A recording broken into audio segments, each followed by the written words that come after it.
you, Joy. Now it's a pleasure to introduce John Dante Prevedini with a spectacular name and a lot of talent and a environmental perspective and great and interesting musicianship. Uh, I think you will really enjoy working with him after you've seen the video that Joy was just describing that will open the presentation. So welcome all. We're really happy to see you. Glad you could join us. Not overwhelmed by too many Zoom things to not come to this one. Uh, and we'll hope that thunderstorms stay away and don't interfere with any kind of technical aspects of this presentation. So Joy is going to bring up onto the screen the opening video that John has created for us for this evening.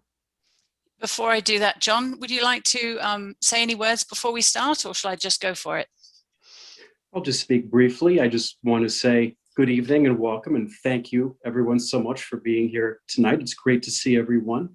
My name is John Prevedini, and I will be presenting tonight on the topic of making music with found objects in nature. And the way I'd like to do this tonight is to start with a brief intro video, about 12 minutes long, that will introduce the concept of what this exercise is.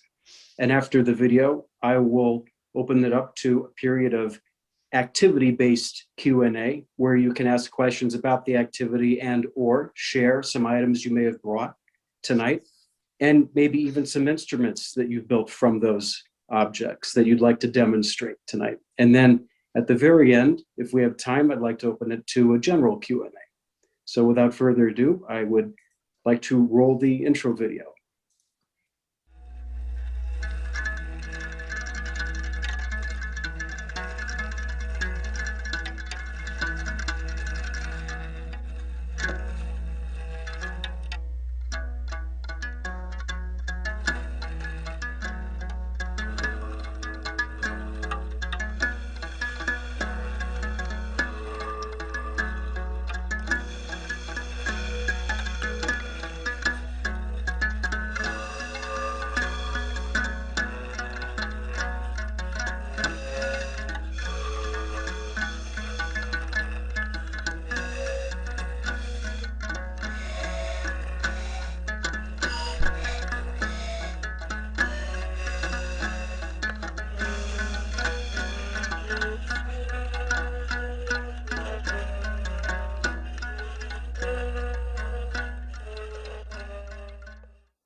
My name is John Prevedini. I'm a composer, educator, and public speaker, working to examine unconventional facets of everyday life through a multidisciplinary lens. Today, I'm here to talk about making music from found objects in nature as a creative exercise in building a culture of environmental awareness. In this presentation, I'd like us to consider three guiding questions. First, what are the musical characteristics of objects that we find in nature? Next, how do we adjust our musical vision to conform to the properties of those objects? Lastly, where can these questions help us beyond music? Let's begin with the first question. What are the musical characteristics of objects that we find in nature? Almost all objects that we find in nature, whether natural or human-made, can be made into musical instruments of some kind, depending on how sounds can be made on them. Sound can be made through percussion, which means hitting or rubbing the object, by blowing wind through the object, or by attaching the object to a stretched string. In this way, found objects can be made into instruments that work similarly to all of the standard instruments of an orchestra. How do we adjust our musical vision to conform to the properties of those objects? Sometimes a single instrument can produce sound in more than one way. For example, two stones can be struck together or rubbed together. Bamboo stalks can be made into simple flutes, played with lip buzz, or made into panpipes. Discarded fishing line can be stretched over driftwood and plucked, or bowed with a blade of beach grass.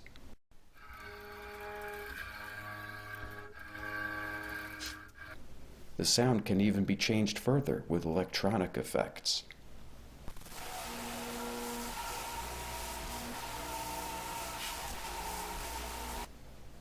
Where can these questions help us beyond music? Many influential cultures around the world have had musical traditions incorporating found objects from nature. In cultures like these, music often reinforces the relationship between people and their environment. In addition, looking for musical objects in nature can train students to observe their surroundings in more detail. They may start to notice changes in their environment, like pollution, the loss of plants and animals, or the introduction of new plants and animals. Finally, building instruments from found objects can be a creative way to encourage cleanup efforts outdoors. Now, let's take a trip to a beach nearby to see an example of this activity in real life.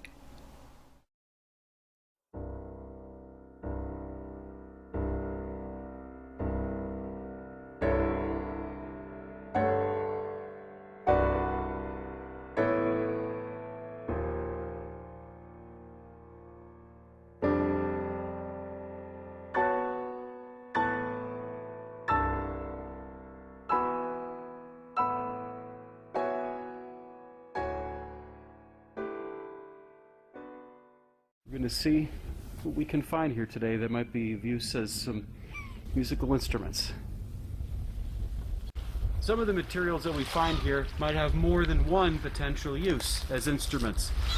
The key is to test it, examine what we have, and see how it could work. Different potential ways it could be used. You never know what you're going to find, so you have to keep your imagination open and deal with what you have when you get here. What I'm looking for, I have all the different families of musical instruments in mind. Anything that can serve as a percussion instrument, anything that can serve as a wind instrument.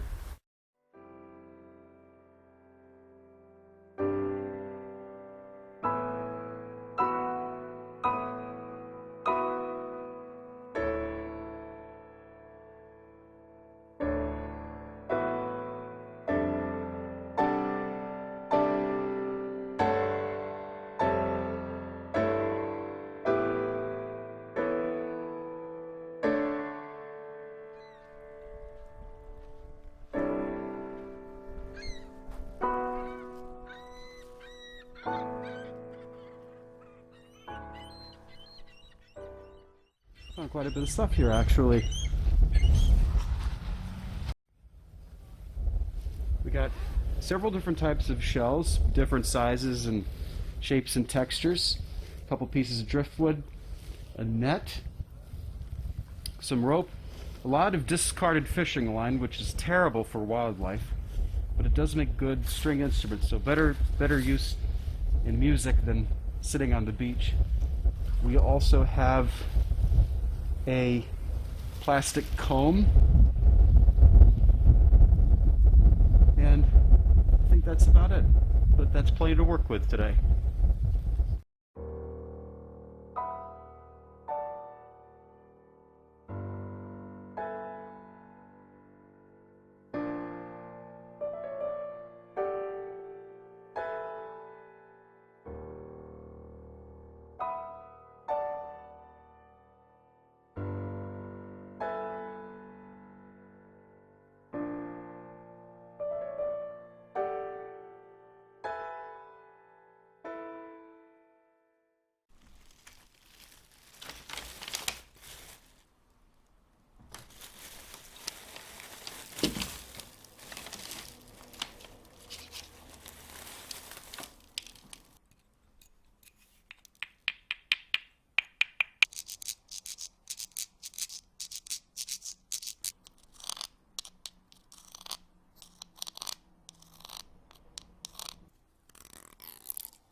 My strategy for untangling this is to look for a large, loose loop. And I find the base of that loop, and then I cut it there. And I repeat the process over and over again. And the more you do this, the more that those loops that you cut, it frees up other places. And when you take the parts that you've cut off, these are long enough to be useful as musical string. Another aspect of this exercise to keep in mind that you can pass along to a student is untangling a mess of fishing line is a very messy and labor-intensive process. But just think, that's with the resources of a human being. Imagine being an animal and finding yourself tangled up in this mess, and how much more effort it would take to free yourself from it. Right here at the center of this tangled knot, there was the hook that came with this fishing line, and the hook completely disintegrated and was completely rusted. It fell apart in my hand, and that just goes to show how long this tangled mess of fishing line was actually in the ocean before it washed ashore. So think also of how much wildlife this could have impacted in the time that it was in the ocean. This is interesting too. If you look at the fibers of this rope, they appear to have melted. So it looks like this rope at some point was subject to a heat source, a very intense heat source, which melted these individual fibers. It's interesting, when you uncover these materials from the beach, it can tell you a lot about where it's been and what happened to it along the way. And in many cases, this could be an indication of bigger processes that are happening in your local ecosystem. Instrument building is a creative process, and when you dig through materials like these, the creative process can be a very powerful motivating tool for observing the properties of objects around you, and can help make you aware of processes that are occurring.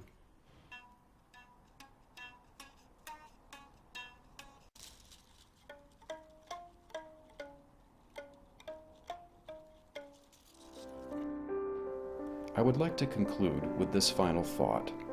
We need a culture that respects the knowledge produced by science. If our culture does not value what science tells us, then the science cannot help us. We need to build a culture of environmental respect, and building instruments from found objects is just one of many possible ways of encouraging and building that culture.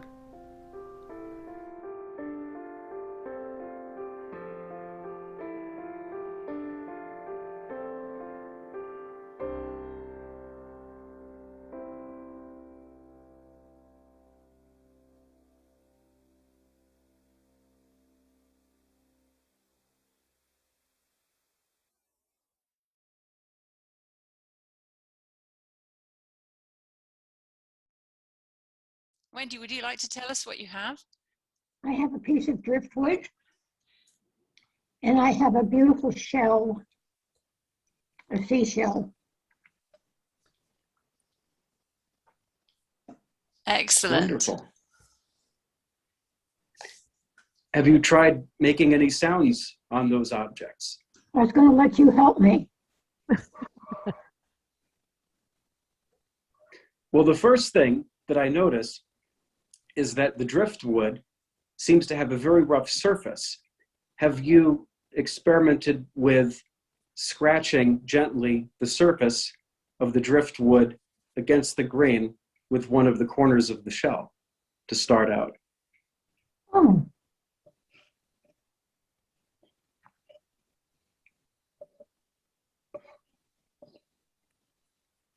I can hear that. Can you hold a little closer to the microphone?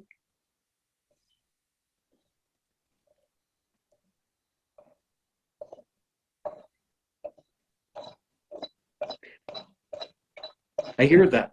It has a nice tone. It even has a little bit of a pitch to it as well. Right. Can you try in the other direction, 90 degrees to that, and see if that makes a different sound?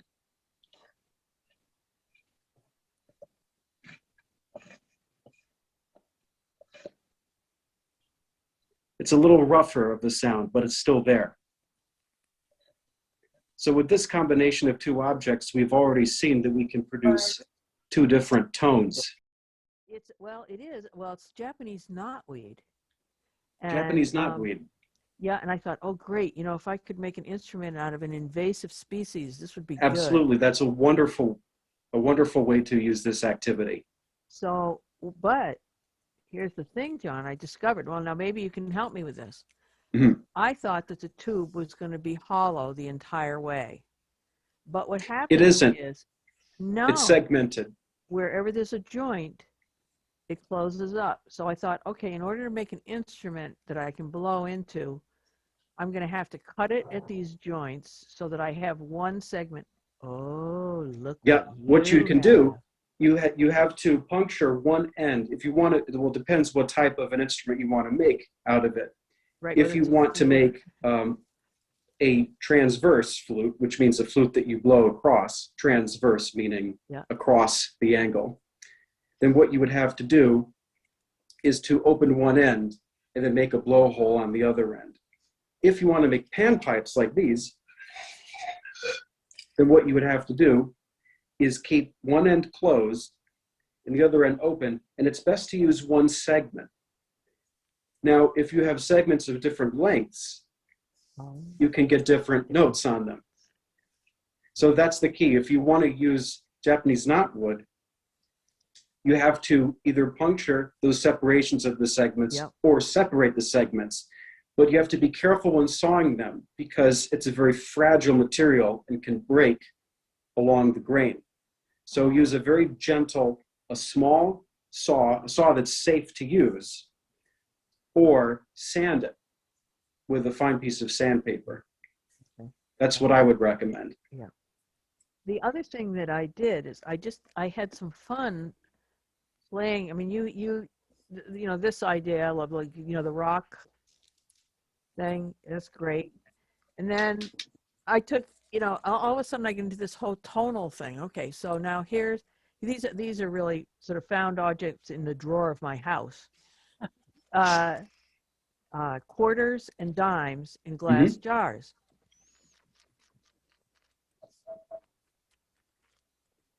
Two completely different tones, you know, it was kind of fun.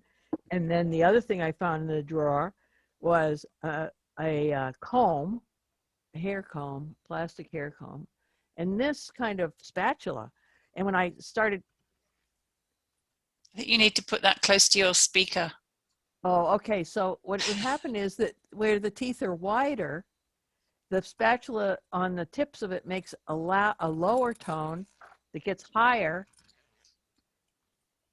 Absolutely. as I go to fewer teeth. I mean, to more teeth. It was very, so you sort of inspired me to start thinking about ways to make sound with different things that I wouldn't ordinarily think of as Absolutely. instruments. And you bring up a great point. There's another way we can distinguish sound.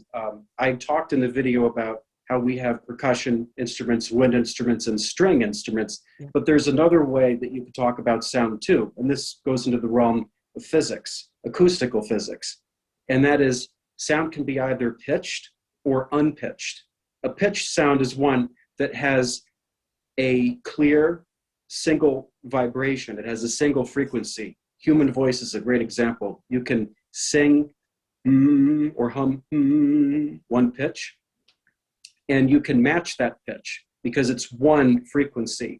That's different from something which is unpitched or noise. In colloquial usage, we say something is noise if it's musically useless and it's just chaotic sound. But noise is actually very musically useful. noise is simply sound that doesn't have just one frequency. It is a more complicated wave, like the sound of two stones.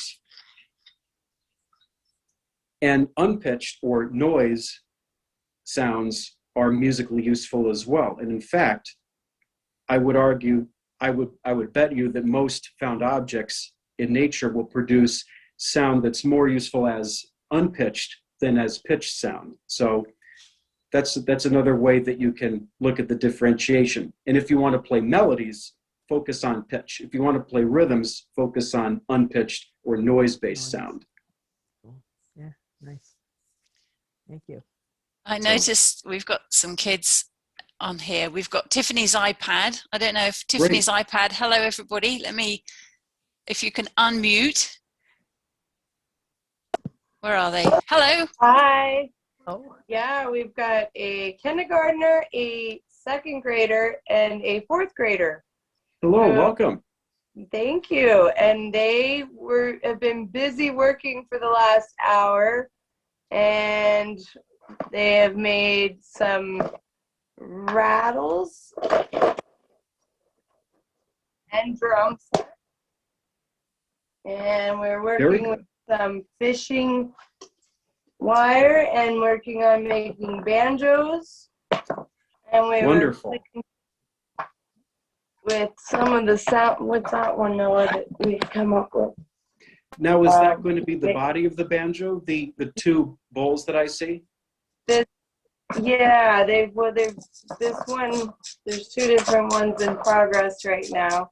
This one it started to be strung. Wonderful. Realizing the tightness of it. And then, Noah, go ahead and play this one. You got to bring it closer to the speaker. Let's see. That's a great sound. Yeah, then that's just using pine cone and the pine needles. Perfect. So we've had a lot of fun with that. So this is. I'm curious to see more of the banjo. Can you show us how you hold the tension of the strings?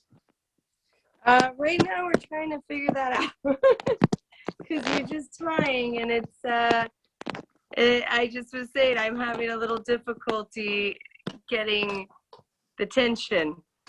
A trick that I've found, if you have a string that's a little bit longer than what you need to play on, you can use either a Q-tip or a toothpick and wrap it around that, and you twist it, and that can tune the string, and you can control the note.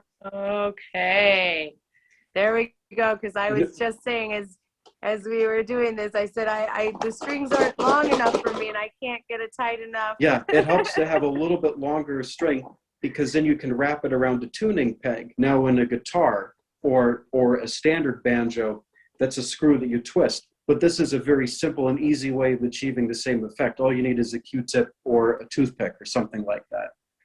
Perfect. So then I would put it on one end and then wrap that through, and then have it absolutely over here, and then just.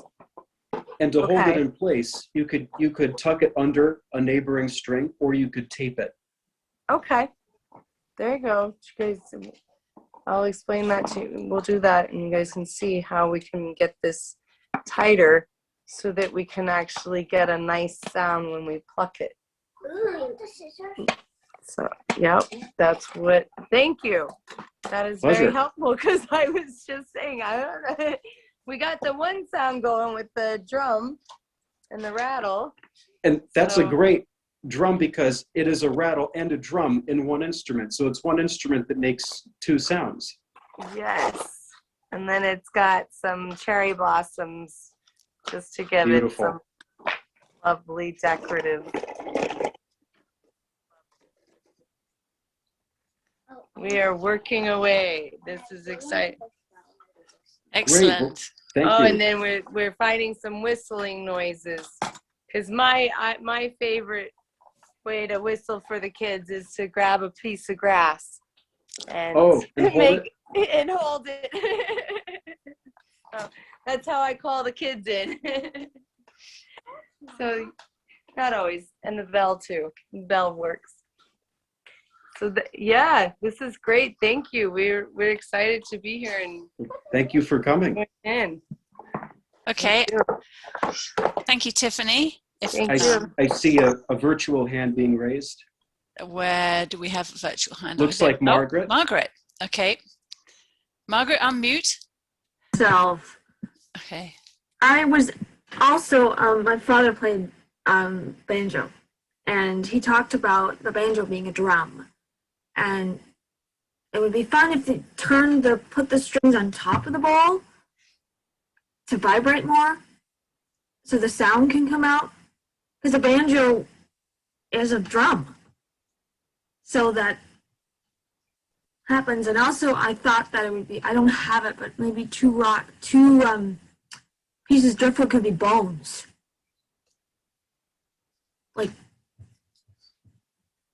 Like cow bones.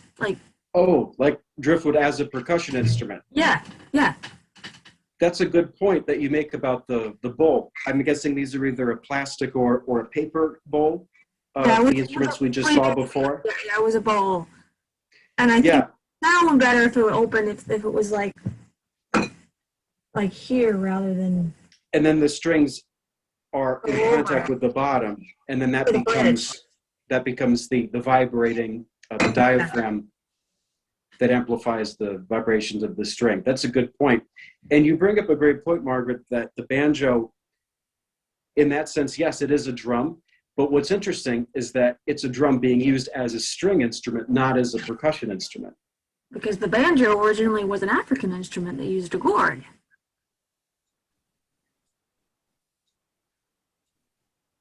Hello.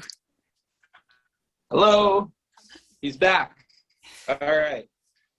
So this is Luke, and we have a horseshoe crab shell with some rubber bands. We got to work on the tuning, but so that's cool. And then we also did the same thing. We cut some notches in this cardboard box, and a little tighter than that one. Sounds great. Wonderful. It almost sounds like a kalimba.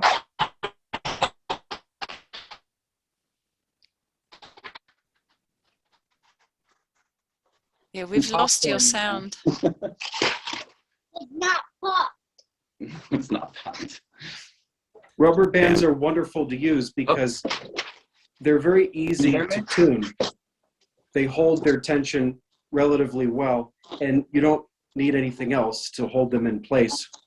Their own tension and their own friction will hold it in place if it's the right size for the object that you're wrapping it around. So that's a great idea, rubber bands. And they'll go well on anything made of cardboard, in my experience. Yeah. Yeah, we're having Wonderful. fun so far. Thank you. Pleasure. Thank you. Any other questions or demonstrations from anyone? I do. Oh, what do Not you sure have? if you can see this. I was up in the forest this weekend, so I was picking up nuts, and the shells dried. I obviously disinfected all of these, but the shells dried and broke off. So we've got little nuts in here, and then the nuts, the shells here. So I was playing around with putting them in oh, you can't see my background, putting them in a cardboard box with holes to make a rattle. Also a glass jar, which I was nervous about breaking, but these nuts are rather soft.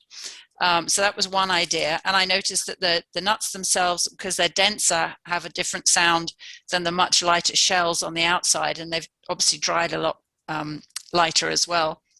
And then the other thing I was thinking about was the waste that we create at home. So ice cream lollipop sticks. I'm sure I could do something creative with those at some stage. You mentioned dental floss in something, so I've got a little dental floss here.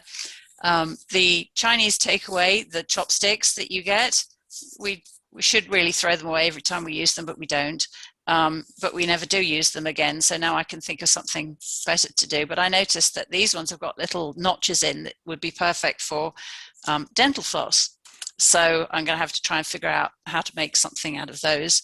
And then the other thing that I have is a tiny little wooden birdhouse that I was sent. And I think the person who sent it to me honestly believed that hummingbirds nested in these, which they don't.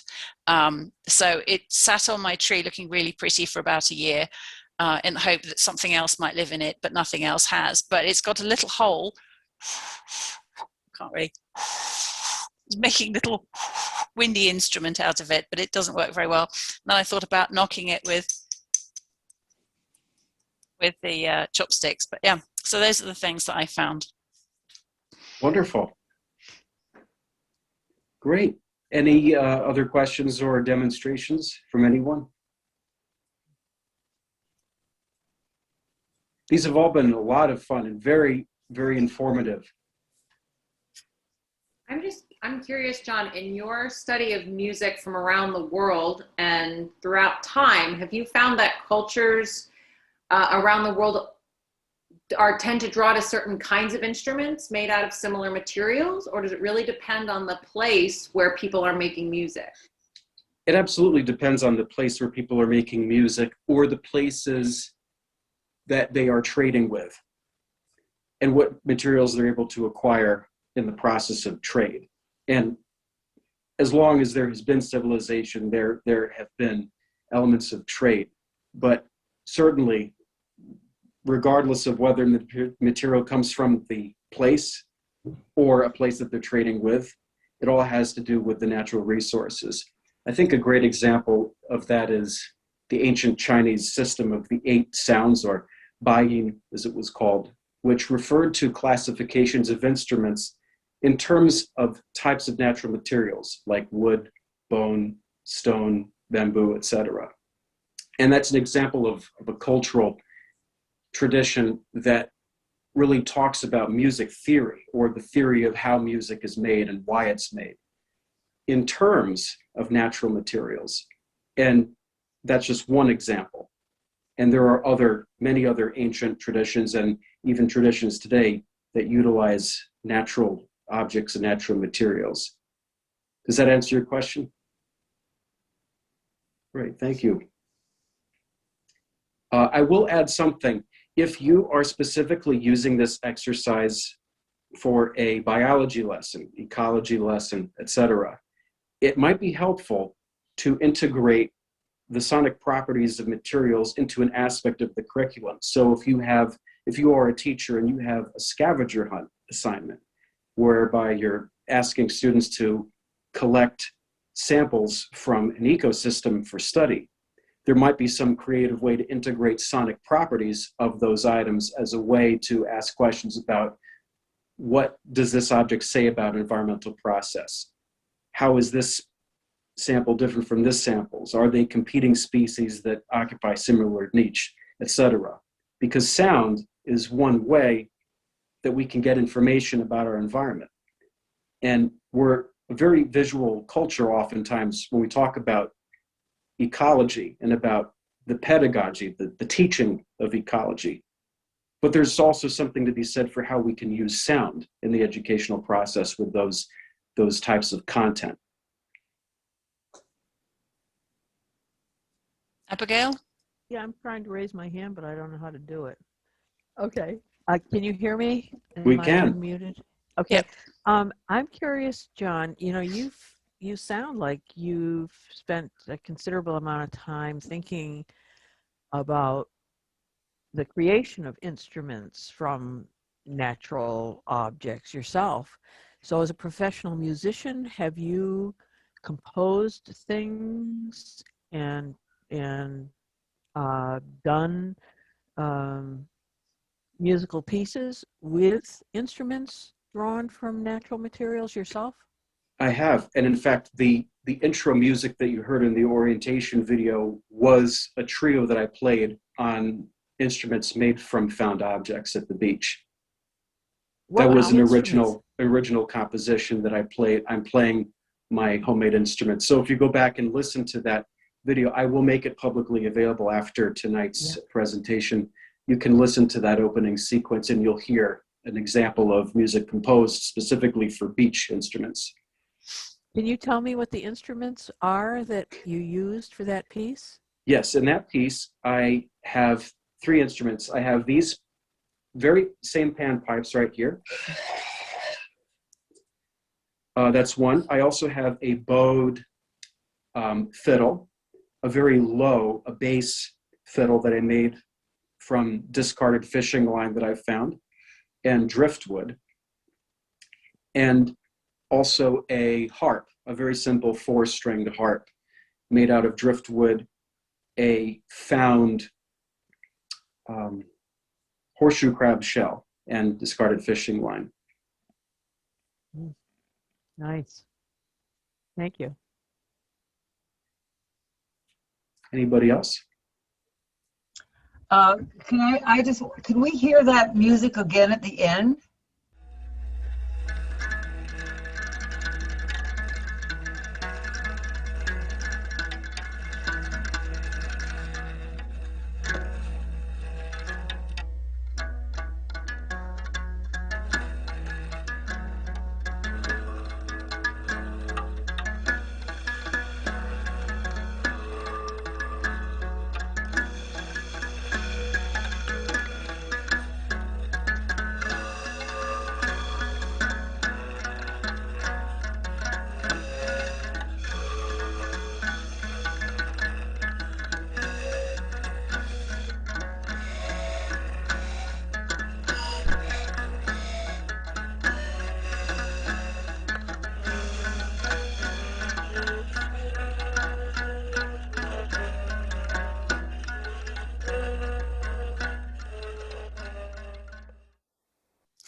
Looks like we have a question from Mac.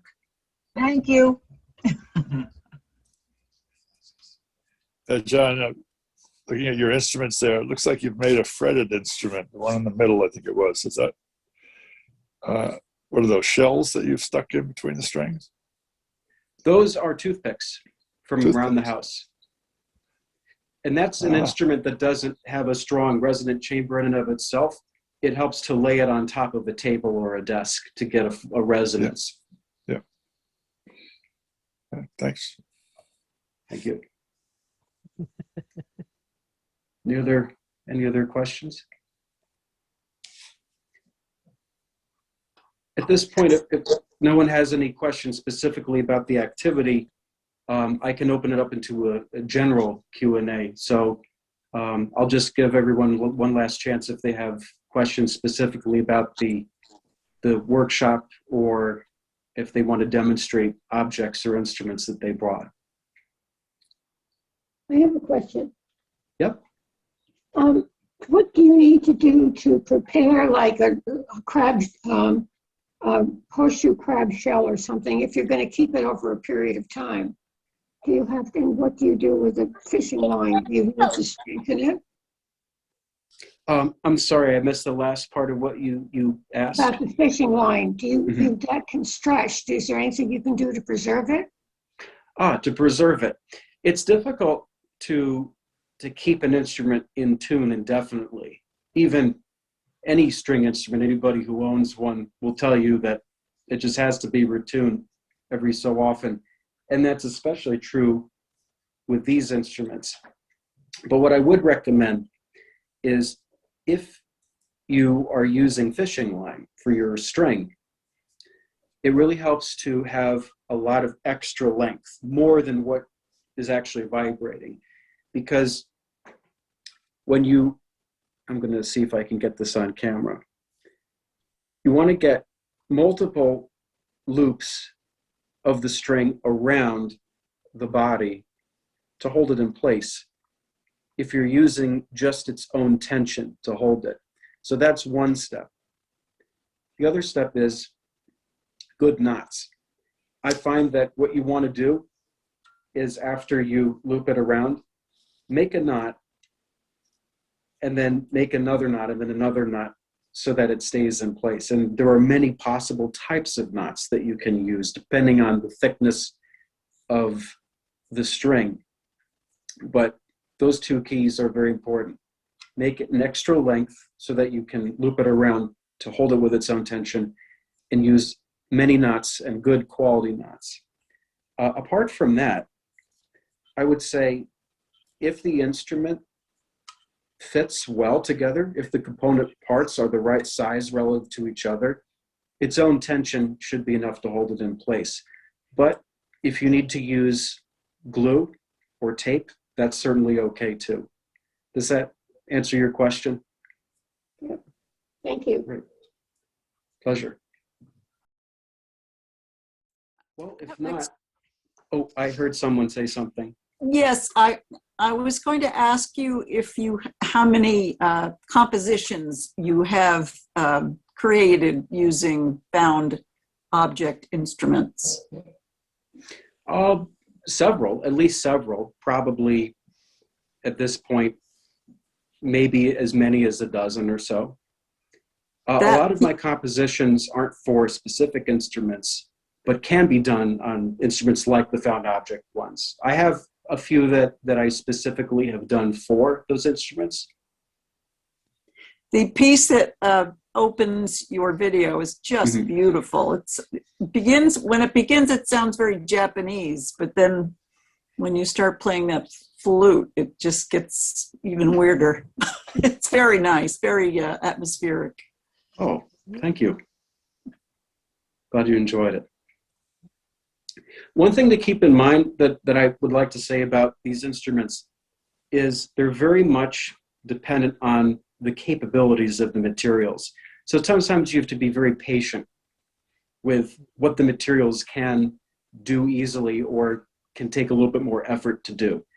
And that means that sometimes you get an instrument that only produces a few notes, and you're going to have to learn how to explore the possibilities of just those few notes. And you might be surprised what's possible, but it's a learning experience. So sometimes the instruments can end up teaching us more than we teach the instruments, if that makes any sense. Any other general questions from anyone? John, in the chat box, there's a question that says, what are some other ways that nature informs your musical writing? Oh, So that's a really wonderful question, and one that I could spend a long time answering. I'll try to keep it brief. I would say very broadly that natural cycles, natural rhythms inform what I do. The changing of seasons, the times of day, and also the way that places stay the same despite change. It's funny, one thing I've observed about the beach, any beach that I've ever been to, is that beaches really do change a lot from year to year to year to year. But in other essences, those changes reverse against themselves in other ways. So you have this very complex interplay between different rhythms of shifting sands, of rising waters, of receding waters, rising grass lines and receding grass lines. And that sort of complex interplay between rhythmic cycles in the short run and the long run is something that has influenced, I think, my style as a composer, but also the way I listen to other people's music too. Does that answer your question? it was an anonymous questioner, so. Oh, an anonymous. Well, thank you, whoever that was, for that wonderful question. No, you do it. Luke here has a question. Let me take the camera on. Hold on. There we go. All right, Luke, what's your question? No, you say it. He wants to know if He wants to make a musical instrument out of that. Okay. I'm sorry, I lost some of the sound, but I think if I'm understanding, you wanted to make something like a harp out of that? Yes. Then what I would do in that case is I would use the teeth to your advantage. I would use the teeth, the spaces between the teeth, to hold a string in place I don't know what material of string you have, but I would take advantage of the regular spaces that you have there, and also the different lengths that that object can present. Although I will say it looks like if you want to get a loud sound from it, you may want to attach it to another object that can resonate and act as a soundboard, even if it means placing it on top of a table or a desk. So that would be my recommendation, if that helps. That does help. Thank you very much. Pleasure.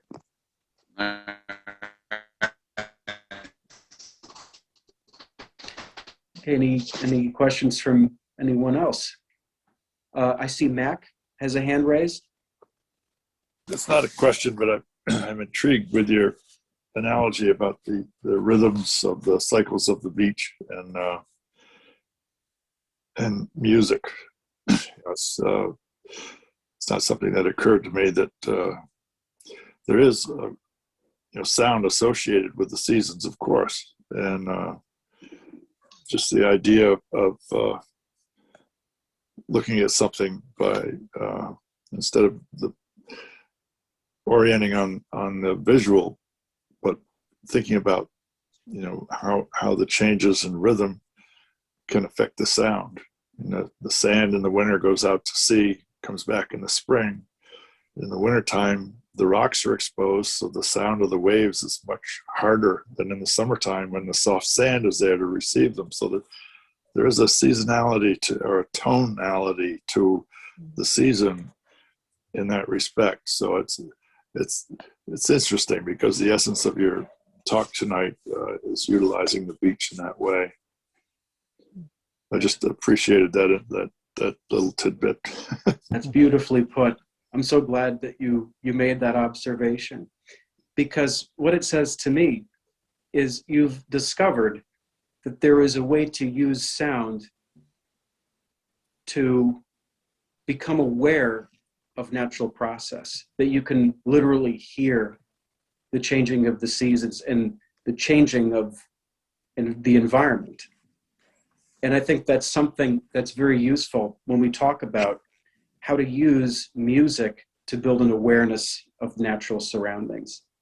That music doesn't just have to be about making music, that music can tell us something about the natural world. And I think your comment sums that up very, very well. So thank you very much. You're welcome. There's also another aspect to it.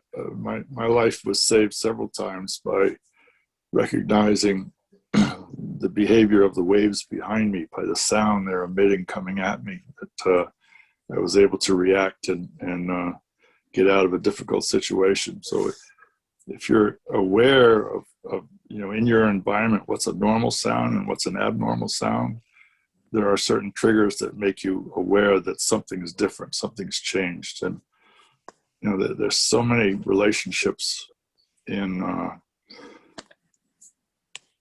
life where that impact is there, but you don't actually realize what warned you. It's actually something out of the ordinary is going on, and it makes you aware of, say, a rattlesnake rattle or something like that, where you realize you're in the wrong place at the wrong time, or you have to react quickly.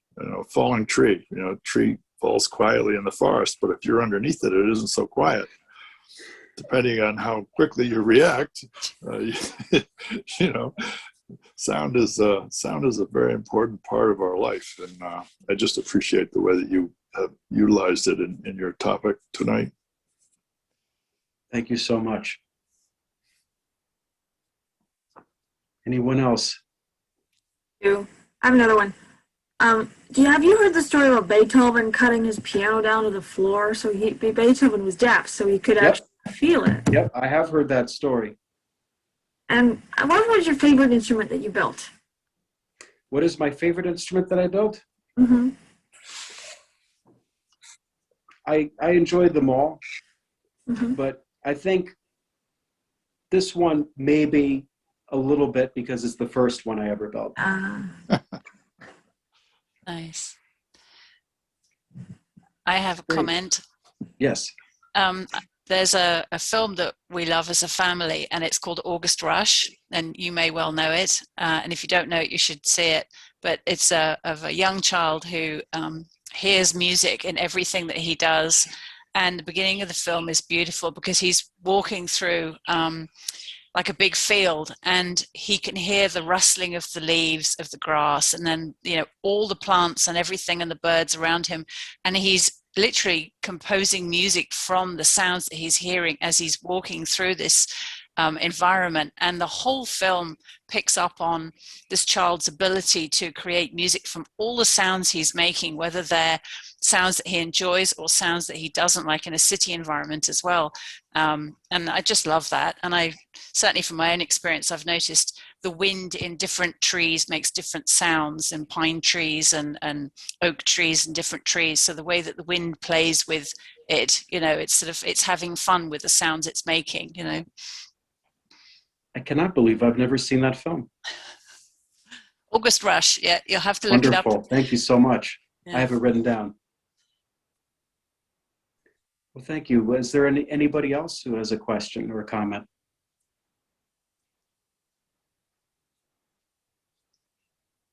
I have one more comment, if I might. Oh, it's a pleasure.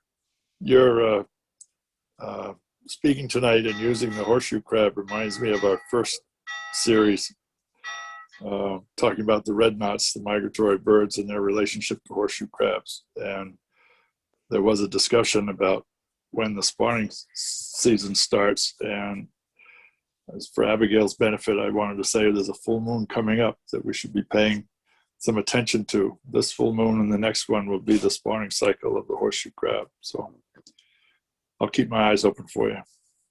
Mm. So it's a good way to start and end the season with horseshoe crabs. Oh, Ginger. wonderful. Yes, just yesterday, my husband and I took a walk in the Hadfield, the Westport Land Conservation Trust Hadfield property. And it was through mixed hardwoods, and then there was a open meadow where there were lots of bird houses, and we, with our binoculars, saw the faces of what I found out today by calling the land trust were tree swallows. I thought maybe they were bluebirds, but they were so distinct, and I didn't know what they were, and they called me back and said yes, that those were tree swallows. But in the other part of the walk in the forest, what struck me were the winds came up, and in the tall bare trees, the sound of trees rubbing against each other, that was music to my ears. I don't know how to describe it. Surely you've all heard it. Yep. Right, John? Do you know what I'm talking Oh, about? yeah. Yeah. Oh, yeah. So what is that? It's not, is it percussion? What? Technically, it would be a percussion, but it would be percussion powered by wind, Yeah. if that makes any sense. Yeah. Just so special. I think woodpeckers then are master percussionists. That's true.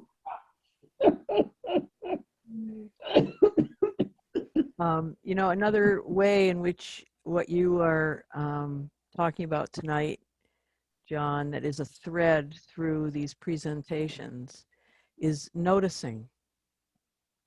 And Lori actually brought that up in one of our committee meetings as we were talking about the planning of the presentations we were going to do during the winter. She said, everybody who's a presenter is talking about some way in which they have noticed things that has become the core of their life. And so how you and this very discussion, the way this discussion has evolved with you, talking about what we notice when we're walking and picking things up, what we can do with the things that we find to turn them into something special. And even just this most recent conversation from Ginger and from Joy about the sound of things that we hear, or Mac, you know, the way in which the sound of a wave behind him, a series of waves, is a message. It's just, it's been quite a profound journey through the various ways in which your noticing things in the world has influenced your life and what you've done with it. This is quite wonderful.